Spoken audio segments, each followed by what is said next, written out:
Pensez comme si tout dépend de vous. Pensez comme si tout dépend de vous.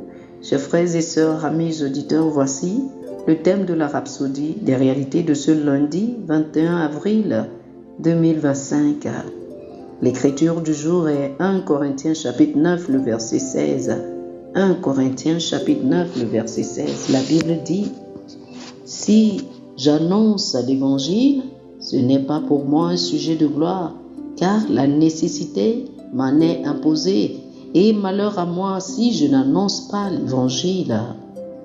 Le pasteur Christ dit ceci: lorsqu'il s'agit de prêcher l'évangile à toutes les nations de la terre, vous devez l'aborder comme s'il ne dépendait que de vous seul de le faire. C'était la mentalité de Paul et elle vaut la peine d'être imitée. Lorsque vous avez un tel feu dans votre esprit, rien ne peut l'éteindre.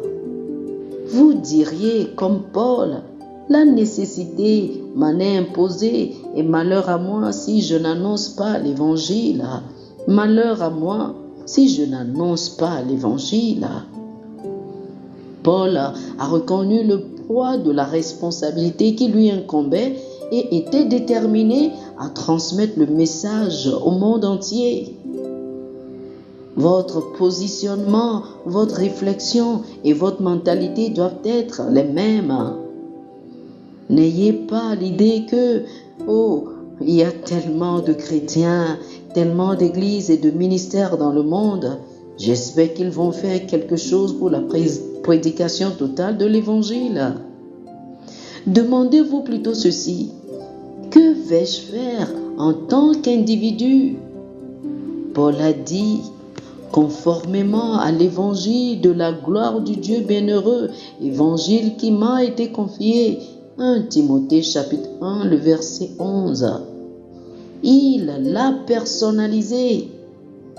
Dieu peut-il vous faire confiance pour faire de même? S'il vous confiait la réalisation de sa vision, pourrait-on vous faire confiance pour le faire? Cela devrait vous amener à penser différemment au gain d'âme et à la façon dont vous intercédez pour ceux qui n'ont pas encore connu le Seigneur. Si vous étiez le seul chrétien dans votre pays, de votre État, de votre ville, de votre quartier, etc., comment fonctionneriez-vous? Que feriez-vous différemment? Continuerez-vous à votre rythme actuel ou relèveriez-vous le défi et feriez-vous davantage? Soyez déterminés à avoir un impact beaucoup plus grand avec l'évangile dans votre environnement. N'attendez pas, prenez les décisions que vous devez prendre et agissez rapidement. Fixez vos objectifs de gain d'âme et d'évangélisation. Beaucoup de choses pourraient attirer votre attention, mais vous devez placer le royaume de Dieu au premier plan de votre vie. Matthieu chapitre 6, le verset 33 dit: cherchez premièrement le royaume et la justice de Dieu, et toutes ces choses vous seront données par-dessus. Alléluia. Chers amis, faites cette prière avec moi. Dites ceci: cher Père, merci pour la responsabilité que tu m'as confiée de prêcher l'évangile dans mon monde. Je refuse d'être distrait ou satisfait.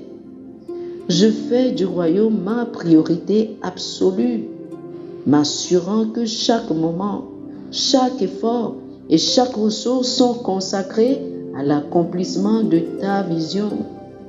Par ton esprit, j'agis avec urgence et excellence, accomplissant tout ce que tu m'as appelé à faire. Au nom de Jésus. Amen. Amen. Alléluia.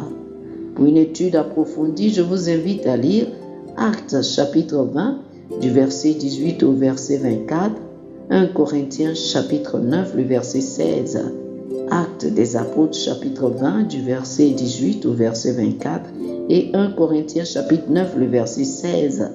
Que le Seigneur vous bénisse. Amen. Amen. Chers amis auditeurs, nous espérons que vous avez été bénis par ce dévotionnel. Nous vous invitons à faire de Jésus-Christ le Seigneur de votre vie. Si vous voulez recevoir le Seigneur Jésus comme le Seigneur et le Maître de votre vie, faites cette prière avec moi. Dites ceci après moi, s'il vous plaît. Ô Seigneur Dieu, je crois de tout mon cœur en Jésus-Christ, Fils du Dieu vivant. Je crois qu'il est mort pour moi et Dieu l'a ressuscité des morts. Je crois qu'il est vivant aujourd'hui.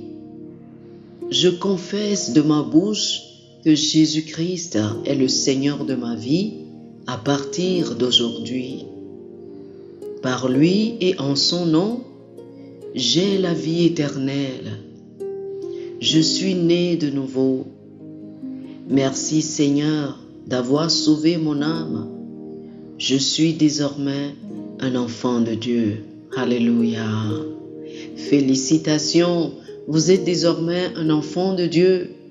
Pour recevoir plus d'informations sur comment vous pouvez grandir en tant que chrétien et pour avoir une copie physique et une copie électronique de la Rhapsodie des réalités, appelez-nous sur le plus 228 91 74 69 79 plus 228 91 74 69 79. Que le Seigneur vous bénisse abondamment. Amen.